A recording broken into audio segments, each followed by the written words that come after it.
Mora here wanted to show you what a partial knee replacement looks like. Partial knee replacement, bilateral partial knee replacements, 2 months out, 8 months out.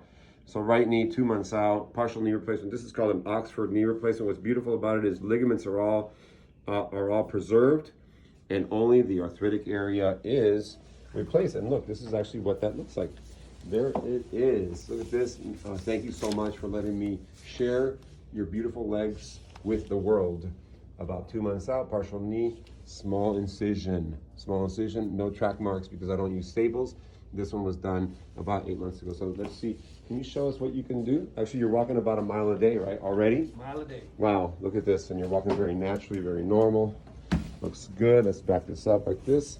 That looks really nice. How does it feel compared to prior to surgery? It's excellent. Yeah? Would you do it again? If I had a third knee, I'd do the third knee. Thank you so much. I love it. This is a good result, and I really wish that everybody that we operate on has the same results. Thank you.